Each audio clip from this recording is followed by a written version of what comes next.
la consejera Claudia Arlet Espino. Pues levantaste gran polvareda. ¿Qué le puedo decir? Bueno, pues platicarle que el viernes de la semana pasada tuvimos sesión de consejo en el Instituto Estatal Electoral, en donde estaba el proyecto de ajuste al presupuesto 2017. Sí. Como recordará usted, el Congreso del Estado ya había recortado 51 millones de pesos. Entonces se hizo un ahorro, un esfuerzo muy importante por todos los consejeros para hacer la proyección de este nuevo presupuesto, porque nos quedamos en 80 millones de pesos. Y bueno, pues que es uno de los más bajos de la historia del instituto, ¿no? En año pues no electoral. Sí, así es. Que eso del año no electoral es parcialmente cierto, sí, ¿no? Porque finalmente hay una elección concurrente, que es una elección 2017-2018. El INE la empieza en octubre.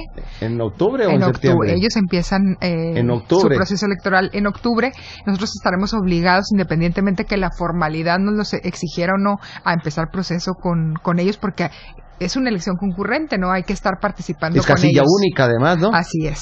Y aunque la ley hasta ahorita nos señala que sería el 1 de diciembre del año anterior a la jornada electoral, bueno, pues seguramente los trabajos estarán haciéndose a la par con el INE a partir de octubre, ¿no? Aunque formalmente no se declarará iniciado el proceso hasta el 1 de diciembre. Perdóname, lo escuchas, porque de repente usamos un lenguaje técnico que solamente pues, los iniciados lo usamos, los consejeros electorales y quienes le entendemos un poco más. Casilla única quiere decir que el próximo año, por ser una elección concurrente, en una sola casilla usted va a poder votar por presidente de la República, diputados federales, senadores, presidentes municipales, diputados locales y síndicos. Así es. ¿Me falta alguno? Son tantas la elección federal como la local, ¿no? Eso implica un gran reto, ¿no? Como autoridades electorales. Y bueno, pues en el marco de esa responsabilidad que tenemos, insisto, se hizo un esfuerzo grande en hacer de nuevo el ajuste del presupuesto 2017. Sin embargo, bueno, creo yo en lo particular, ¿no? Hay que decirlo, que hace falta además medidas de austeridad.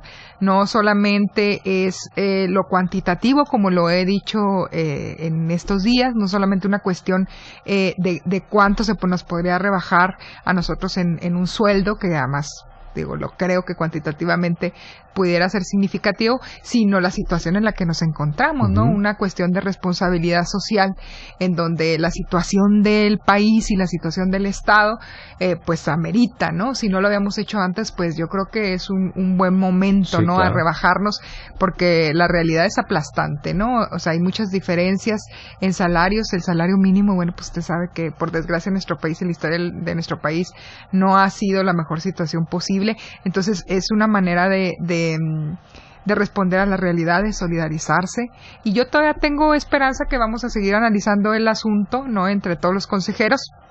Se quedó un buen ambiente. Sí, no, bueno, pues yo creo que dentro de un consejo el respeto a la diferencia debe ser uno de los principios, ¿no? En un consejo de un órgano electoral, sobre así todo, es, ¿no? Bueno, claro, en donde se juegan opiniones dentro del presente, del futuro y el análisis del pasado de la democracia de nuestro propio Estado. Entonces, las diferencias deben de reconocerse, y en ese sentido, bueno, pues en mi libertad que tengo para ello, para el voto, hice un voto concurrente, es decir, apruebo en lo general el presupuesto, pero detallo cuáles a mi consideración deberían de ser las medidas de austeridad, ¿no? Y entre ellas, pues es el bajarnos de sueldo en un 20%, tanto a los consejeros como al secretario ejecutivo, que en el caso del secretario ejecutivo es sueldo y tendría que ser totalmente voluntario de él, porque no podemos disminuírselo, ¿no? Sí. O sea, es un llamado, ¿no? A la reflexión. Yo sabía perfectamente que no iba a lo mejor a pasar más allá, sino a una invitación a la reflexión, pero bueno, creo que es parte de lo que se debe hacer, ¿no? O sea, de levantar la voz. Tengo la fortuna de tener la voz y un voto dentro del Consejo Estatal, y bueno, en la responsabilidad social que tengo en lo particular, creí y creo, ¿no? Firmemente que hice lo correcto, ¿no? Y entonces fue la disminución del 20% y además otras... Sí, la cuestión de la gasolina. El seguro, ¿no?, de gastos médicos, Claudia, golpea. Bueno, a mí también creo que me parece una cuestión importante de señalar. Eso lo votamos en un punto de la sesión distinto. Yo soy la que voto en contra. No porque no creo que lo merezcan, por supuesto, toda la gente que trabaja en el instituto, incluyendo nosotros, sino porque todos los mexicanos lo merecemos. Claro. La situación es que hay ahorita un dobleteo, ¿no? ¿A qué me refiero con dobleteo? Bueno, pues hay no solamente el seguro de gastos médicos, sino también el ICHISAL. Entonces creo que debemos de quedarnos o con uno o con el otro. Sí. Y creo que va a ser una decisión que finalmente deba de tomarse más adelante, ¿no? Insisto que era un llamado a la reflexión, difícil, porque no es fácil, obviamente, ir contra la corriente o contra lo que en ese momento no se ha interiorizado completamente por todos. Obviamente te atienes a la crítica que pudiera recibir, pero insisto, bueno, pues fue parte de lo que yo siento como responsabilidad social y en lo que creo, ¿no? Y hay una corriente sorpresiva y agradablemente, Claudia, empieza a haber una corriente entre sectores de los funcionarios públicos en esta orientación. Tú decías en tu voto particular, suprimir el gasto de aparatos celulares y el pago de renta. La Cámara de Diputados está pensando en aprobar, creo que mañana o pasado mañana, un punto de acuerdo donde van también en la misma orientación. Claro. Y no es cualquier pesos y centavos. Claro. Ya sumados y llevados hasta el año son cantidades millonarias finalmente. Así es. Ojalá reducción, lo entendí, suprimir el rubro de computadoras personales. O sea, se compran computadoras personales. Hay computadoras que nosotros tenemos el uso de ellas, sí, mientras estamos, por supuesto, en el encargo. La propuesta mía que yo la planteé dentro de la mesa de consejeros antes de estar en sesión era que podíamos hacer nosotros, poderlas utilizar, por supuesto, igual si se había dado algún teléfono celular a alguno de los funcionarios, pero que finalmente son aparatos, unos y los otros, tanto celulares como computadoras, que van depreciándose. Entonces tú puedes comprarla al instituto, por decirlo de alguna manera, y te quedas con ella. Y ya devolviste algo al instituto. Sí. O sea, es decir, buscar medidas que a lo mejor es poquito lo que te ahorran, si se ve de una manera macro, pero de cosita en cosita, pues se va a obtener un ahorro importante. Creo que es parte de las respuestas que les debemos a la sociedad, a todos los servidores públicos, y que ustedes de ahorita de una manera muy acertada, en que, bueno, pues ahorita es un órgano autónomo, será Cámara de Diputados, seguramente será el Congreso local. Esperamos el día de mañana, según los medios, en que presente el gobernador Corral su propio plan de austeridad, ¿no? Ya lo hicieron 8 gobernadores, él también salió a medios a decir que lo presentaría el día de mañana, lo ha hecho también el Senado de la República, que están trabajando en ello, lo han hecho otros órganos electorales, lo hizo el propio INE, que INE tenía 8 años ahorrando para su edificio, son más de 1,000 millones de pesos, y van a devolverlos a las arcas, y devolverlos pues con la intención o bajo esta responsabilidad social de la que le hablo, de que la situación, pues el horno no está para bollos, ¿verdad? Tenemos que ayudar, ¿con qué? Con lo que podamos. A lo mejor es poco, nomás que si todos cooperamos en poco, creo que grandes cosas pueden suceder para este país, ¿no? Porque finalmente lo que en otros años o en la historia de este país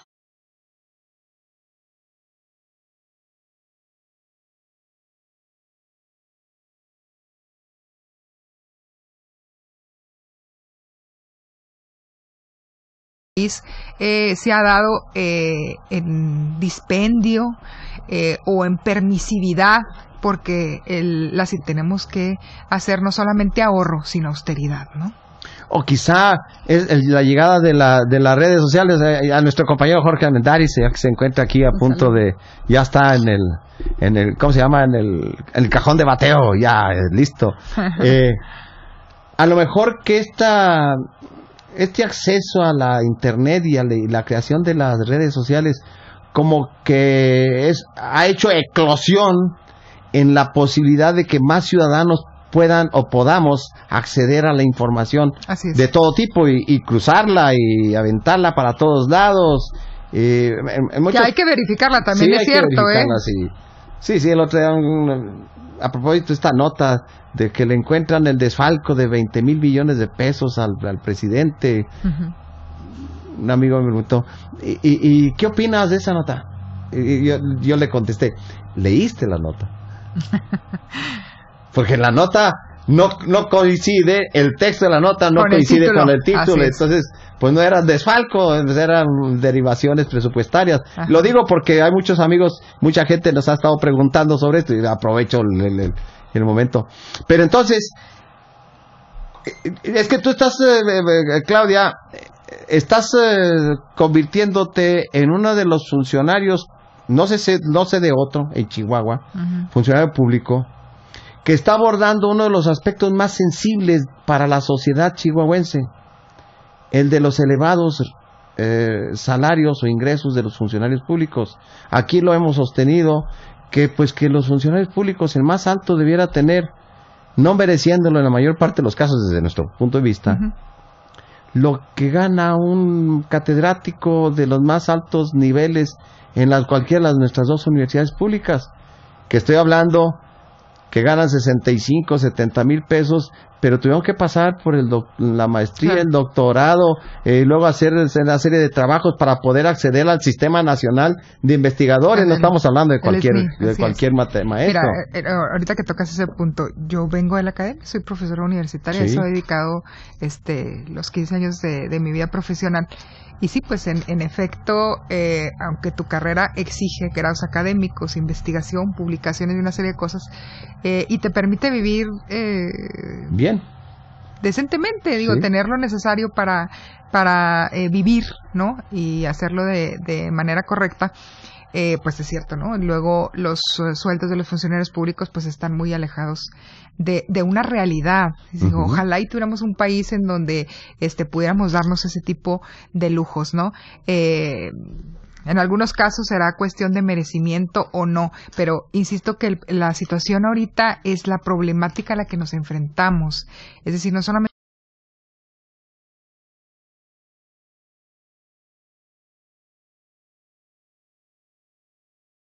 es una cuestión cuantitativa, sino cualitativa. O sea, cómo le hablamos nosotros a la gente, ante la gente, de ser solidarios, porque hay gente que no gana ni el mínimo en este país. ¿Qué va a pasar con la gente que es pobre? Pues se va a ir a la pobreza extrema, y el pobre extremo pues irá a morir en el intento de poder conseguir qué comer. O sea, esa es la realidad en la que estamos. Y Chihuahua no está alejado de eso. O sea, tenemos una situación en la sierra tremenda, ¿no? 30% de la población. Así es. Viven en esas condiciones. Claudia, pues muchas gracias. No, al contrario. Muchas gracias no solamente por habernos visitado y esta conversación, sino muchas gracias por ese acto muy valiente y muy ciudadano. No, pues al contrario, gracias por recibirme en estos micrófonos. Yo encantada la vida de venir y de poder compartir lo que pienso, ¿no? Porque finalmente es eso, es una idea y lo que pienso y en lo que me siento responsable socialmente. Bueno, pues ahí lo tiene, la consejera del Instituto Estatal Electoral, Claudia Espino, y su voto particular en pos de medidas de austeridad dentro del órgano electoral.